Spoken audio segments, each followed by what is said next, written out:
see my light. Not saying I'm going to see the light, just saying I want to see my light. That's all. Welcome everybody to the March 20 meeting of the Woodland Davis Clean Water Agency. I'm delighted to see that we have a quorum here with us in Directors Marble and Hilliard here for Director Davies. Perhaps we'll see Director Lee in a bit. Welcome all. So that's our roll call. Supervisor Saylor, wonderful to have you here from the county. Approval of agenda. Any changes to the agenda, General Manager Keemer? No changes, Chair Carvoza. Colleagues, anything on the agenda you'd like to adjust? Okay. Could I have a motion to approve the agenda? Motion to approve. Second. Moved by Hilliard, seconded by Marble. All those in favor signify by saying aye. Aye. Okay, motion approved. 3-0. Public comment. Is there anybody here from the public that would like to address us? Okay.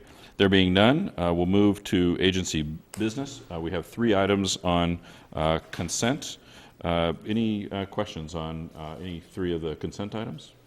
Move approval. Okay. Moved by Marble. Second. Second by Hilliard. All those in favor signify by saying aye. Aye. Aye. Opposed? Motion carries 3-0.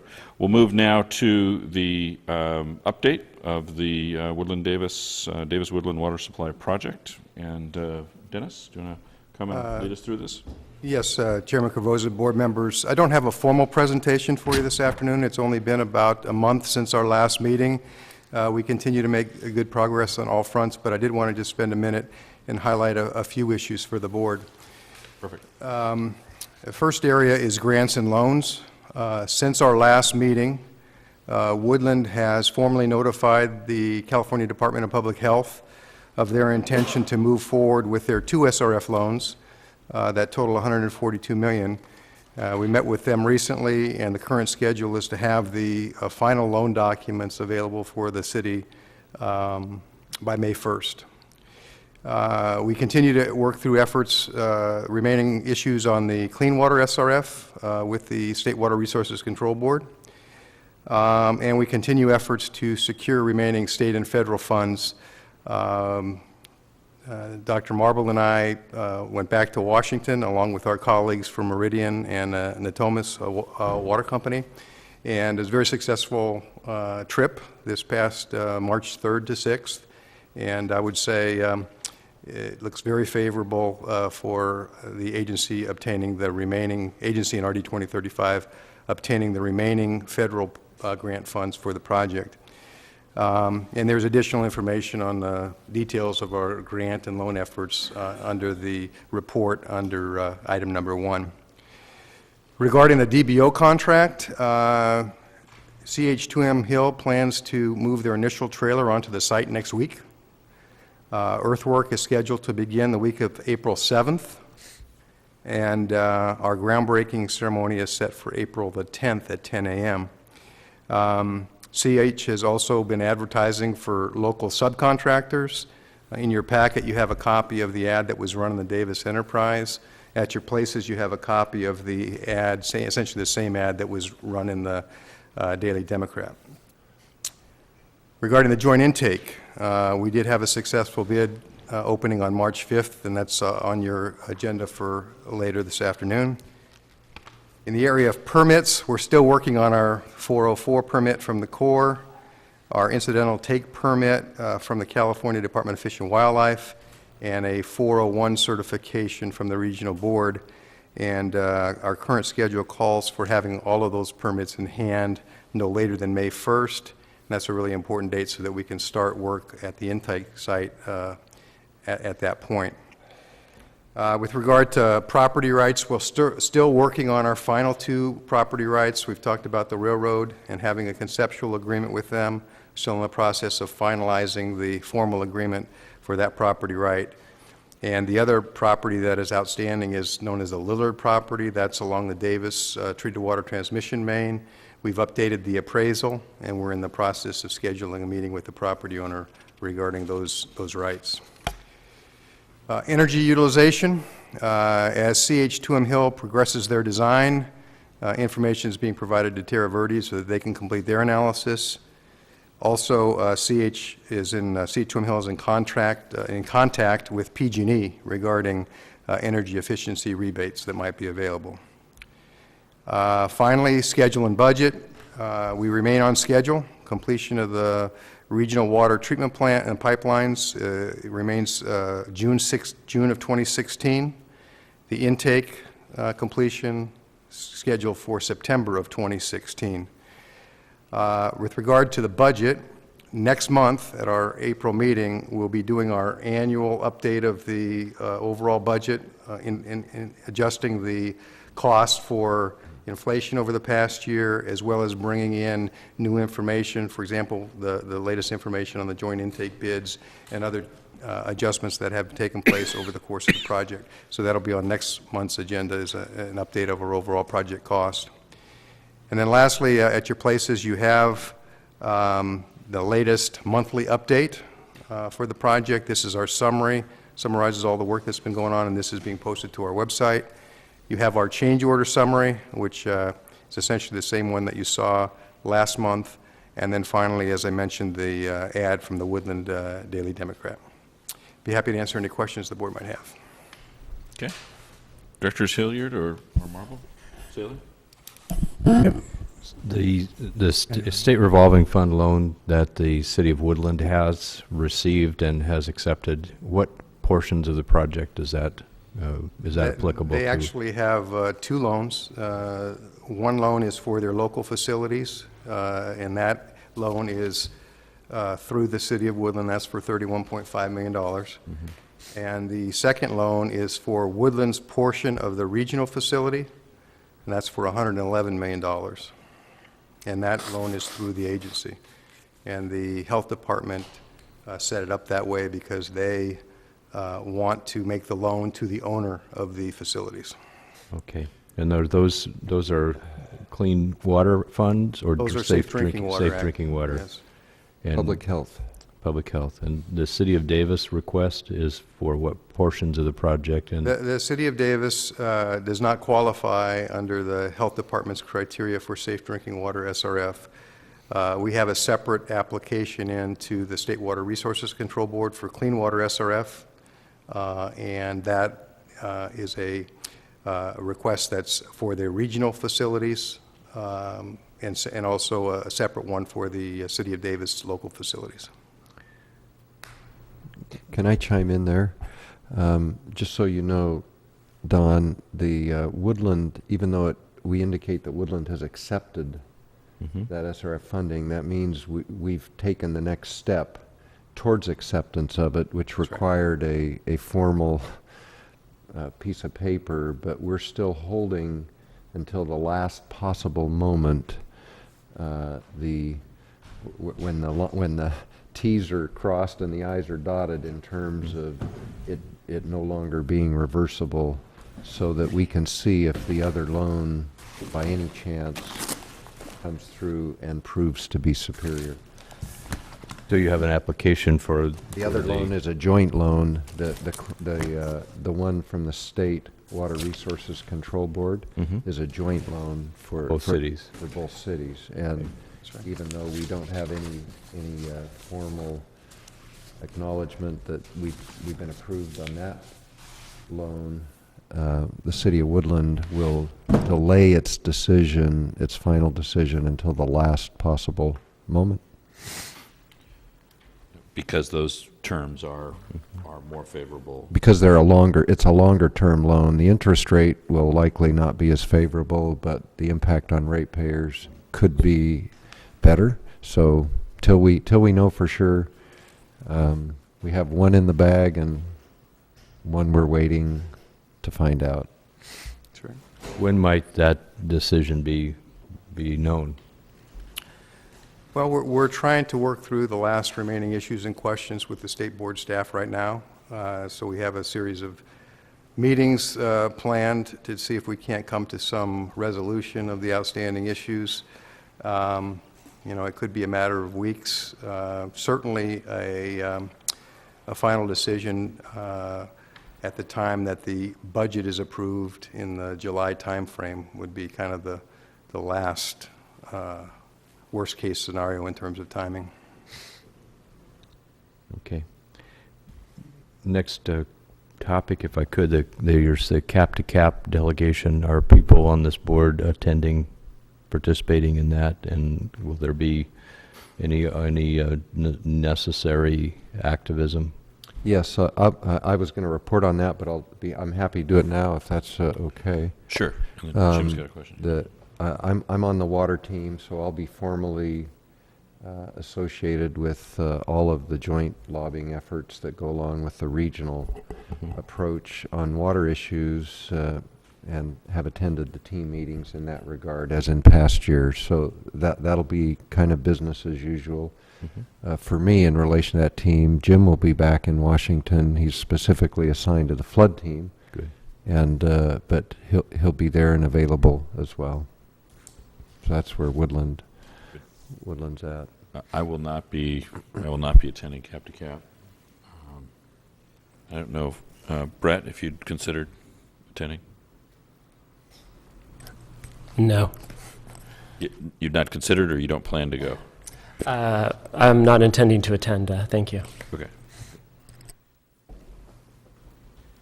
So, and Herb, are you familiar with any City of Davis staff that would be considering going? I believe Rochelle Swanson is going for sure, but I wouldn't anticipate that she's on the water team. Typically, I provide comment through the Regional Water Authority and their water advisory team, but no staff members are planning on attending Cap to Cap this year. If you would like a staff member to attend, we can make that arrangement. Okay. All right. Is that sufficient, Don? I mean, I think Bill's kind of going to be our lead, and at the water agency level, we're not planning on participating. Right? That's correct. Okay. Okay. Good. Thanks. So I think we'll look to Bill and Don to cover there, and quite frankly, if you get a sense that we're not covered adequately, and we really need to think about, on the staff side or something, having more resources, I'd like to ask both you, Bill, and Don to kind of let us know. But we've been back there on separate delegations. I think our issues are pretty well known, and they're narrowing at the federal level at least. Okay. Jim? I just had a quick question. You had mentioned the intake with the construction starting in May. Was that what I heard, or breaking ground? We want to make sure that we have the permits in hand prior to May 1st. May 1st, because of some of the environmental limitations, you can't get in and work on certain of the habitat areas until then. So we want to make sure that we have the permits in hand before May 1st so that the contractor is uninhibited from that point forward. Mm-hmm. Okay. Thank you. Okay. Anything further on the update? Okay. We'll then move to item 3. This is consider authorizing RD 2035 to award the Joint Intake Project construction contract. Yes, Chair Cavoza, board members, the RD 2035 opened bids for the Joint Intake Project on March 5th. The bids came in slightly higher than the engineer's estimate, $44.2 million versus $43.2 million. We got bids from all 4 of the pre-qualified contractors. This recommendation is the third and final opportunity for the agency to weigh in on the construction of the joint intake project.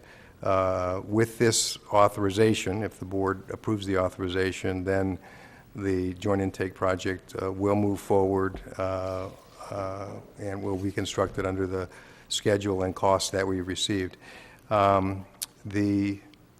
In looking at the bids and analyzing the bids, the contractor was asked to separate out the costs that are attributable solely to RD 2035 and those that are either common facilities or solely attributable to the Reclamation District 2035.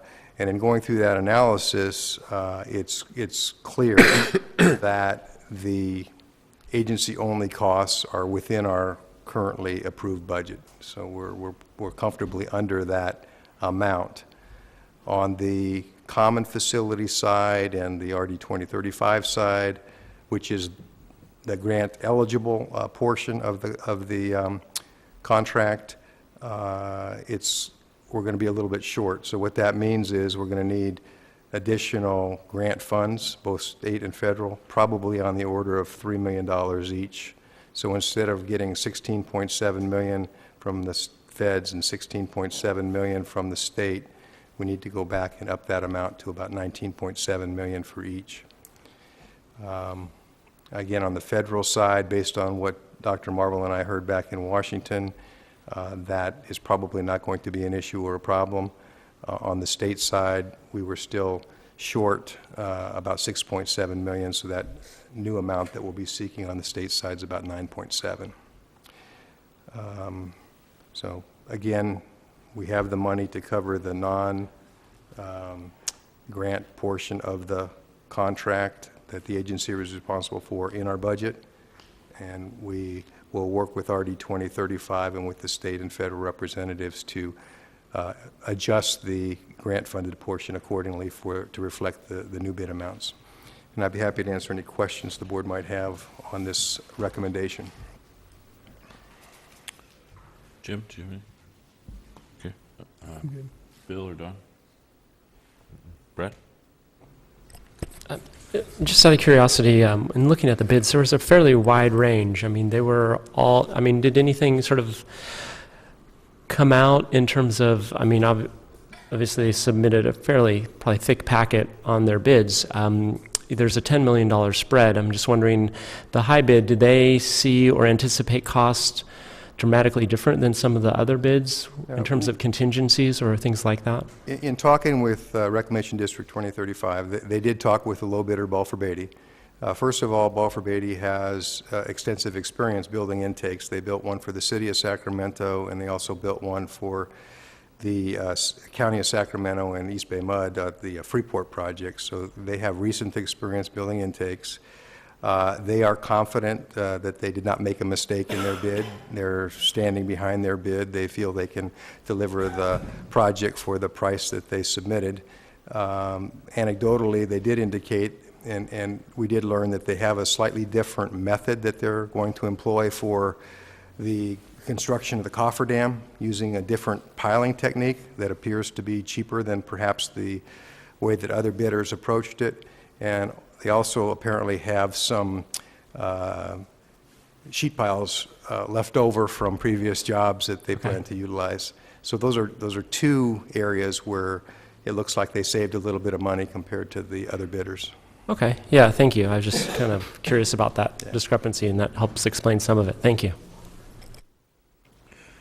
Dennis, could you review though if the bid comes in at almost exactly $1 million more, slightly $1 million more than the engineer's estimate, but we're revising the request to the federal and the state agencies? I'm sorry, I missed the... Well, yeah, I apologize for that. There's costs that are not included or not covered under the grant right now, and there's three primary areas. One is the cost for PG&E upgrades. We're going to have to spend approximately $1.2 to $1.4 million to upgrade the supply line to the new intake to run the larger electrical loads at the facility.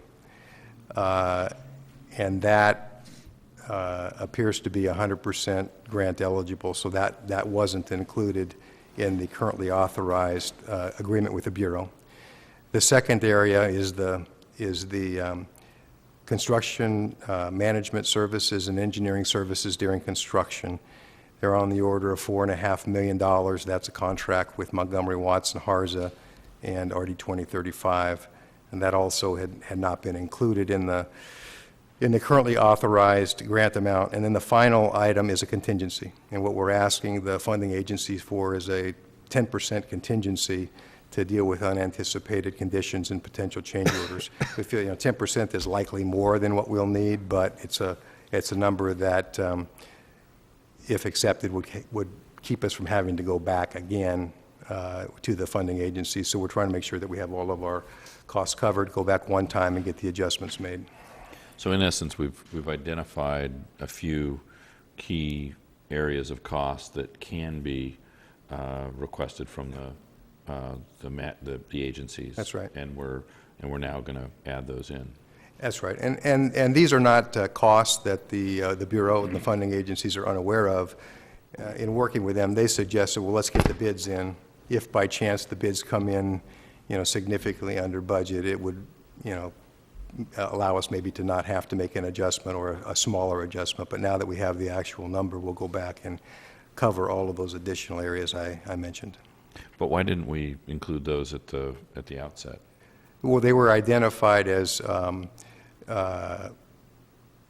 areas. It was once the initial construction amount was approved, it was brought to their attention, several months ago that those costs hadn't been covered. And then it was jointly decided, well, let's wait until we get the bids and then make whatever adjustments one time at that point. Okay. Okay, I appreciate that. Others on this? Okay. Could we have a motion on the on item 3? I move item 3. Second? Moved by Marble, seconded by Hilliard. Further discussion? All those in favor signify by saying aye. Aye. Aye. Opposed? Motion carries. 4-0. Okay, item 4 is adding some consulting with California Strategies related to advocacy and legislative services. Dennis? Yeah, Chair Corvoza and board members, this is a contract specifically to have California Strategies provide assistance to the agency in working through the remaining issues on the Clean Water SRF application with the State Water Resources Control Board.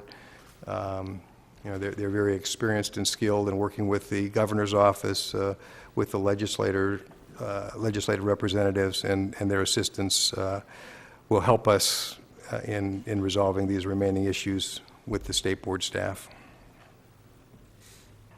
Okay. Questions? This is the same firm that was very successful with us in securing the state-side initial matching for the intake, so they know the project well. Right? Exactly. Yep, that's right.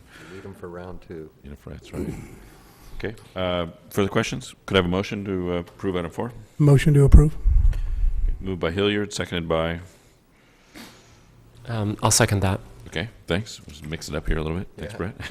Seconded by Director Lee. Further discussion? All those in favor signify by saying aye. Aye. Aye. Aye. Opposed? Motion carries 4-0. Right, item 5 is a task order for consultant services with Environmental Services Associates, one of the firms working quite a bit on the project. This is for construction-related environmental work. Dennis? Yes, the ESA has been on the job since 2010. They've been intimately involved in the permit application process and the permit and compliance issues, and this task order extends their work into the construction phase, provides for pre-construction surveys, mitigation monitoring, and other services, environmental services that'll be required during construction. It's a not-to-exceed contract amount of $397,000. They would obviously only pay for the hours that they use, and if they end up requiring less time on the job, then the contract would reflect that lower amount. Okay. Questions? All right. Could I have a motion to approve? I move approval. Moved by Marble, Second? seconded by Hilliard. Further discussion? All those in favor? Aye. Aye. Opposed? Motion carries 4-0. Okay, we move now to the long-range board calendar. Let me scroll down and get it on my screen here. Oh, we've got it as a handout as well, or did you print that out, Bill? No, that was in our, I'm still a paper guy, so I see. Okay, sorry. I'm scrolling away here then. But you can look There at it is. mine. Okay, there we go. I got it. Thanks. Dennis or Luann, do you want to I would just note that we're entering our annual budget season, so you'll see on the agenda for next April, or for next meeting in April, a review of the draft FY15 budget, and as I mentioned earlier, we'll also be providing the board with an update of the overall project costs at that time. Okay, and we, for the next several meetings, we anticipate an April, a May, and a June meeting. Right, Well, I think the one that might be still a little questionable is May. You know, depending on how the conversation with the board goes on the budget in April and your comfort level, it's possible we could skip over and just have the approval of the budget and the associated consultant contracts in June. But I think we can make that call at our next meeting. All right. And then it's probably worth noting here, April 10 is a big day for us coming up, which would be the ceremony for the intake. Yes. At the site with shovels, I presume. And do you want to talk a little bit about that now, or were you going to do that more under I can talk about that now. correspondence or later? Yeah, let me just mention, before we get off the calendar, if I can, Jim, I have a league board meeting on the 15th of May, so I'm the director indicated there that has a conflict. So you would need, if we do have a May meeting, would need you to be there. And then on July the 17th, for your notation, Dennis, I also have a league board meeting and will not be here on the 17th of July. That looks like a good candidate for postponing. Thank you. Perfect. With regard to the ceremony, we will have shovels and hard hats and all the appropriate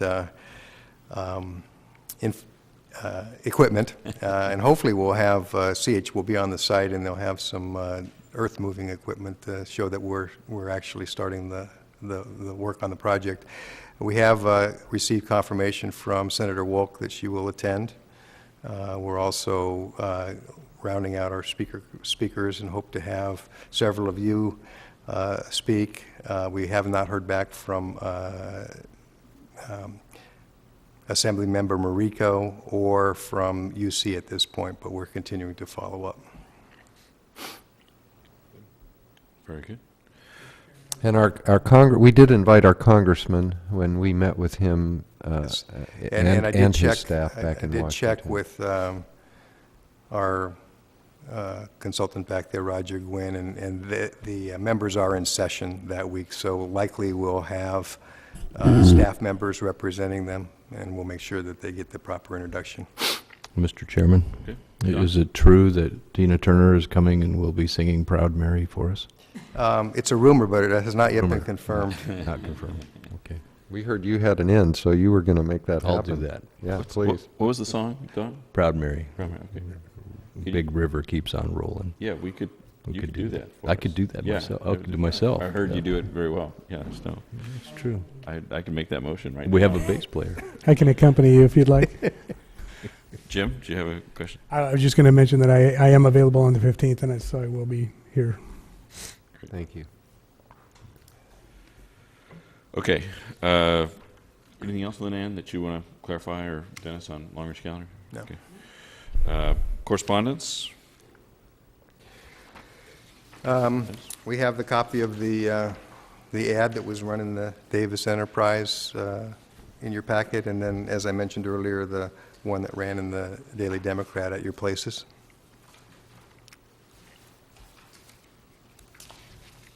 Very good. Anybody else have correspondence to share? All right, Technical Advisory Committee comments? The City of Woodland Well 28 got the Sustainable Engineering Project of the Year award from the American Society of Civil Engineers 2 weeks ago for our ASR well out here at Well 28. The partnership with the Surface Water Project and West Yost and the engineering staff really put together an outstanding project. We've currently been testing the well. We put in a little over 10 million gallons over a little over a week's period. All that water was contained within the 50-foot aquifer, target aquifer. We have extracted 15 million gallons back out of the well, and it's at, the testing samples are at Lawrence Livermore Lab for them to put together a computer model of the aquifer. Right now, it looks very, very promising. We're very, very excited about the potential that this well is established for us. That's it. Okay. Congratulations. Thank you. Fantastic. So this is the first ASR project to kind of begin operation in the city of Woodland? Yes, the first one, it's, I think, the 6th well in Northern California. There's several others down in Southern California, but Roseville, I think, was the lead up here. But I think what we're going to see is that ASR storage is going to be a critical component for small to medium cities to provide for water storage. And I think that leading the way with the surface water project assistance is going to be beneficial to all of the partners in this program. Very impressive. We'll let you hire us to store some water for you. We may be coming your way. No doubt about it. No doubt. Okay, let's see. With that, that concludes Technical Advisory Committee comments. Board member comments? Anybody? Brett? I just wanted to apologize for being late. I was across the street at Yellow County Housing 10-year plan to end homelessness, and I had to leave early and run across the street, but I apologize. That's an excused absence indeed, so good to have you here. Thanks. Maybe we'll get you back into that meeting before long. Anybody else? A couple comments. Sure, Bill. If I could. I wanted to say a couple more words about our visit to Washington, D.C., which I think is appropriate. Number one, one of the important reasons we were back there was to show solidarity for the partners that really allowed us to take a priority position with the Bureau of Reclamation in regards to our fish screen to allow this federal funding to come through earlier. And I think that needs to be acknowledged. Both Meridian Farms and Natomas Water, whatever it's called. Mutual Water Company. Natomas Mutual Water Company. The principals there showed solidarity with us. We went back together with them over a year ago, and they exhibited to the Bureau that they were willing and understanding that because of the M&I interests in our project, they were willing to back off in terms of prioritization and to allow us to take that top priority. And we believe that we have an obligation to help them get their funding as well. So part of us being back there was to show that solidarity with them. I think it was worthwhile from that perspective. Also, the visits. I won't go through each individual visit. I don't know that we're required to do that, but certainly, if any of you have questions, I would urge you to approach Dennis. There's always a lot of meetings when we're back there. Second thing I wanted to bring up: we at the Water Resource Association meeting, which was Monday, we had a pretty active discussion with Tim Quinn, Executive Director of Aqua, present, regarding the statewide water action plan that Aqua has been circulating for now quite some time. Tim, of course, was anxious to have the WRA endorse that water action plan. There's some concern that's been expressed by the county, by Yolo County, which has not endorsed that water action plan, in regards to the lack of some language in the delicate BDCP portion of that document relating to not just environmental mitigation as a result of BDCP, but perhaps what's perceived as a lack of language there relative to mitigating economic things associated with the implementation of BDCP. I think that was the way I understood it. That was really the primary concern the county had with that document. And Tim Quinn indicated that he didn't believe his board would have any issue whatsoever with that language. But of course, they don't go back and redo that language. So the question was brought up. Well, if we gave an approved status or a support status to the statewide action plan with a supplemental caveats listing relative to the economic damages, would that be an appropriate approach? Tim felt like there was room for that kind of a thing. The subsequent question was, well, could that be published as part of an endorsement so that it wasn't just the names of the endorsees being there without the issues or the concerns associated with the document? He also felt there was room to go on that point. I think if you look at the list of supporters for that statewide water action plan, that's been significant. And we charged the technical committee at the WRA to go back in and look at that and to bring a recommend. And of course, you now have a county staff person that's the chair of the technical committee, which I think is very appropriate and helpful. So I would just, from my perspective alone, it would be advantageous if there was a way for us to be on board with that statewide water action plan, because it has a great deal of good in it, including protection of water rights and area of origin in Northern California. So I would just like to recommend that we ask Mr. Deemer to maybe work with the technical committee at the WRA to see if there's an appropriate action on the part of this committee, on the part of this board. We are the members of ACWA. WRA is not a member of ACWA. The county's not a member of ACWA, but we are members of ACWA, and that might or might not be an appropriate action. I don't want to second guess whether it is, but I think, and I would encourage every member of the board, that's only an 8-page document, to read that statewide water action plan, which has pretty widespread support.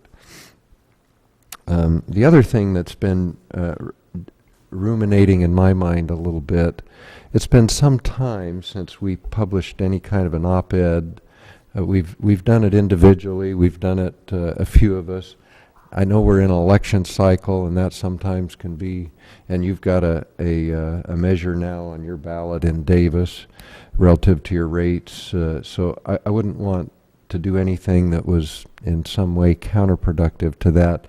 But certainly I think it warrants some thinking whether two members of the board and a member of the Board of Supervisors, and I'm thinking of Don in particular, and maybe you and me, doing an op-ed, especially with the groundbreaking thing and that. So just something to think about.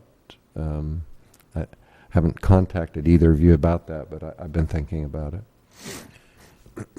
Dennis, I assume Kim's probably putting together a kind of a whole press piece, related to the overall rollout, or the rollout of the groundbreaking Yes. on April 10.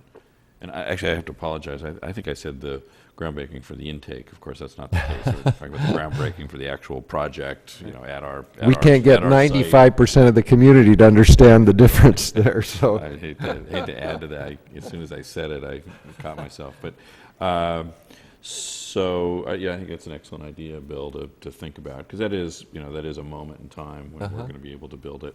And I actually think that there's value to that, whoever does it in whatever form, leading into the things that we're going to be requesting from the state, the intake funding from the state, but also it may add to the milieu of our SRF work as well.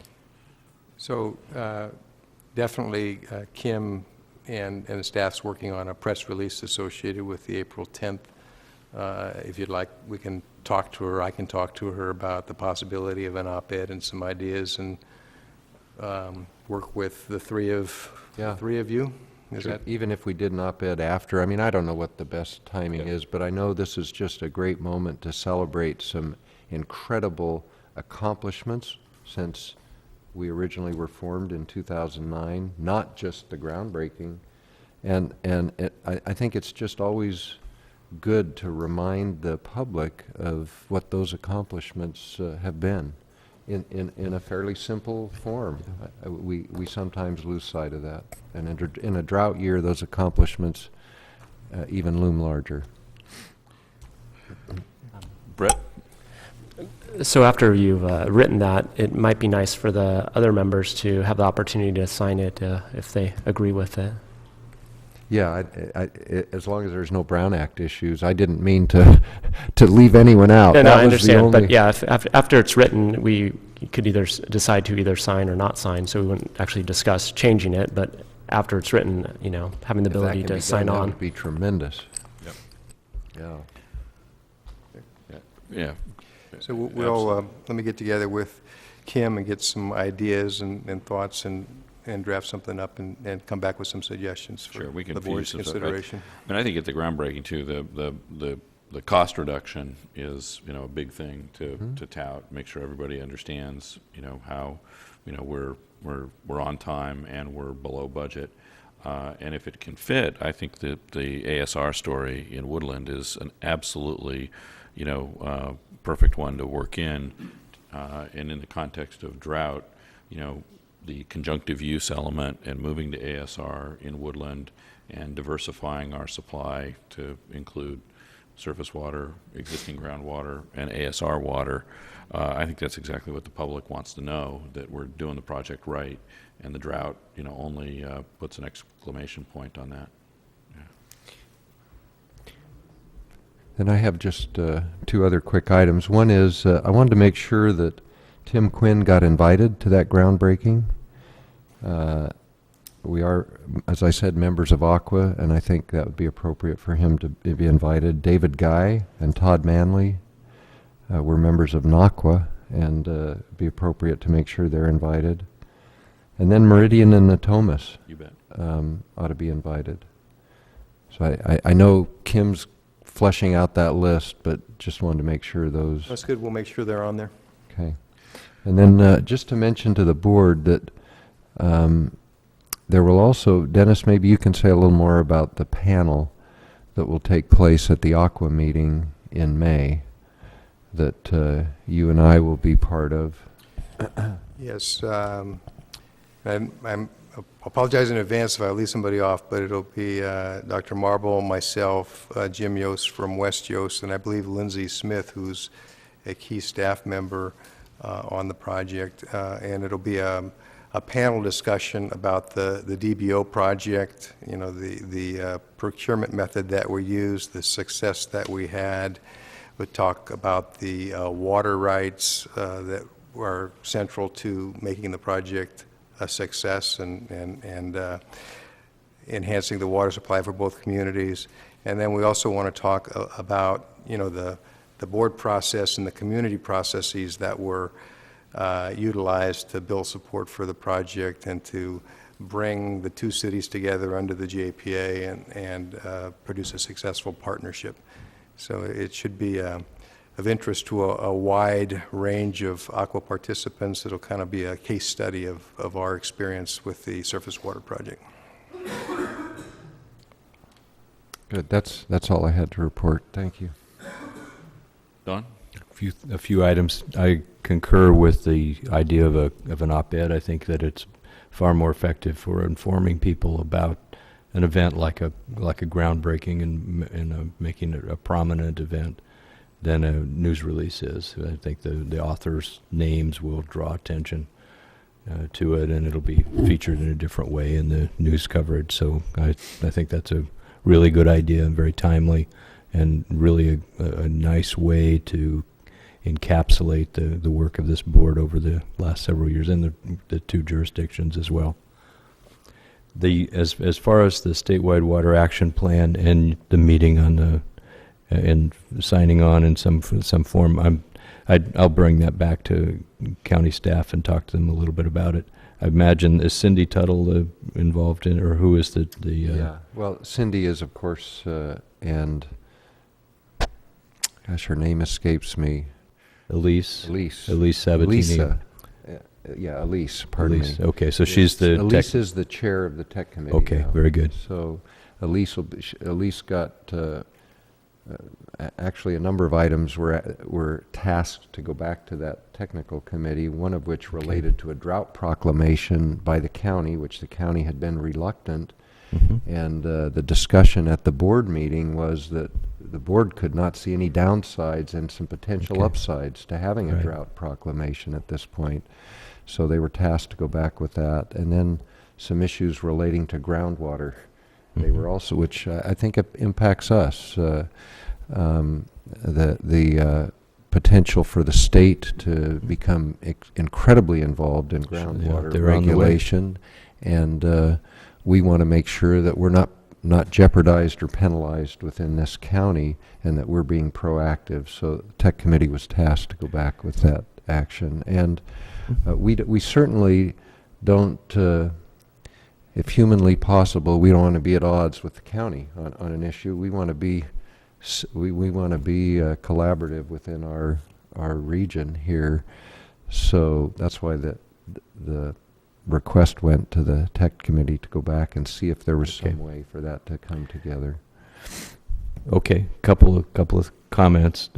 First, the County Board of Supervisors did hear a series of presentations on drought-related issues about 2 meetings back, and we chose at that point not to proceed with a drought proclamation because we saw no specific benefit in doing so. I understand your point that there's no specific problem in doing so. So we'll see how it unfolds. And there were some points made at the meeting by other board members who believe there's who a benefit. believe there could be benefits, and All right.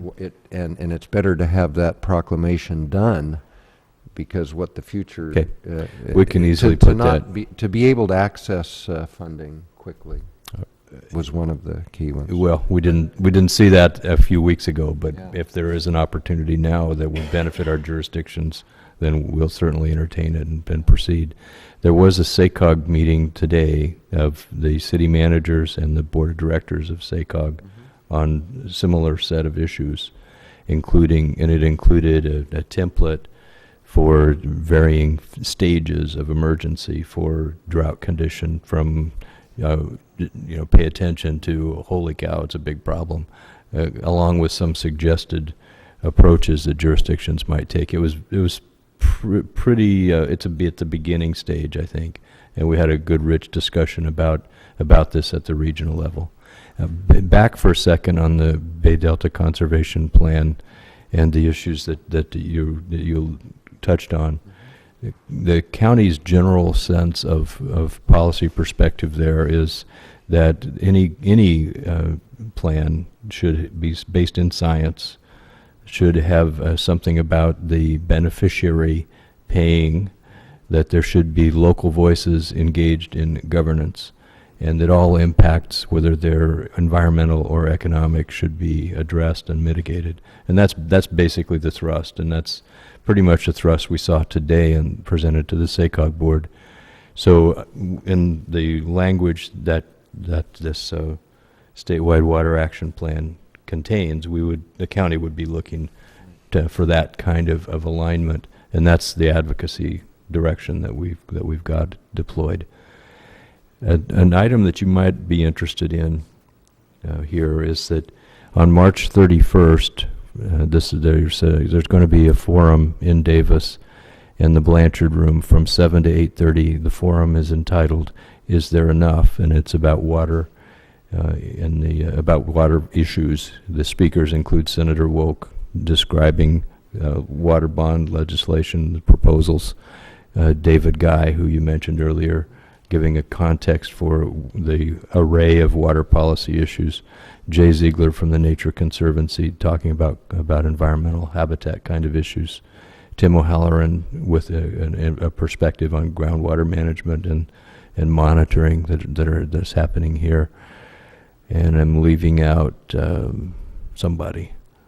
But the idea is to give a public face for this series of water issues. Jim Mayer will be there as well. So I hope that may be something you're interested in. Yeah, I might just let you know that at the WRA meeting Monday, both reclamation, it doesn't sound like RD 108 or RD 2035 are included in that meeting. But RD 108, and we all know they have a large amount of senior water rights. They indicated they would be fallowing 60% of their agricultural land this summer, and RD 2035 indicated they would be following 65%, if my memory serves me correctly, of all of their rice land this summer.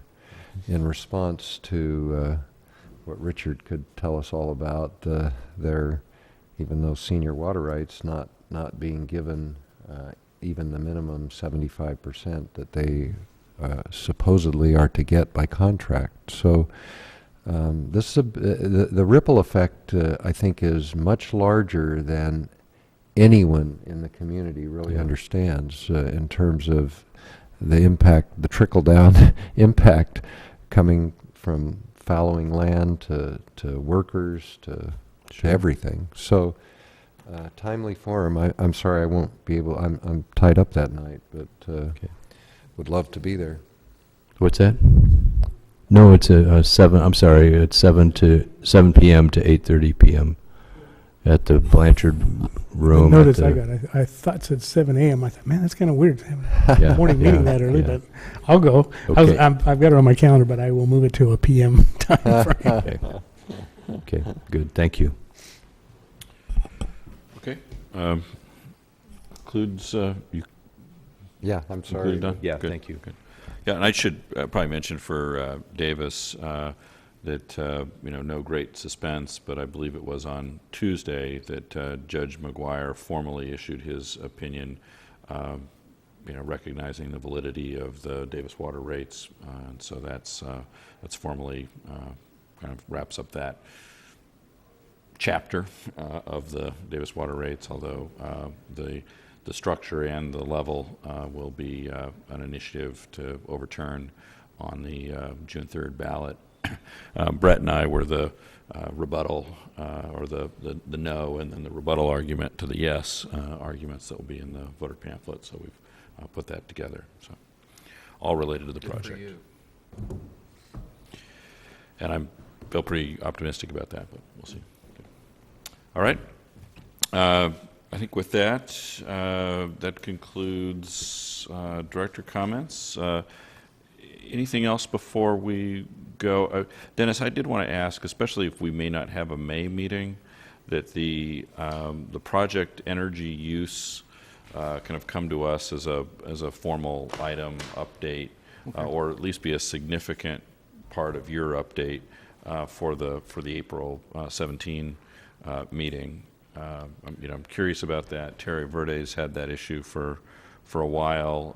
I don't doubt that they're doing good work on it, but I'm interested in knowing kind of where we are on those energy use, and certainly the evaluation of whether or not it's feasible to add a solar array out there on our land where we've got quite a bit of it to save money and increase the sustainability of the project.